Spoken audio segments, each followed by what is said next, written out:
Mac Backup Font Tutorial. Select Go, click Home.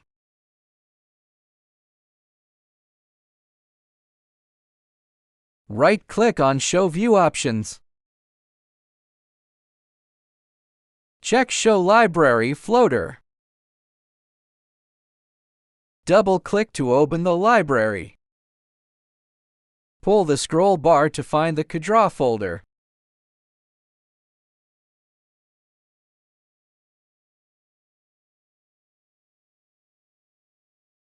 Copy all the fonts in gcodefonts to another folder, and the font backup is successful.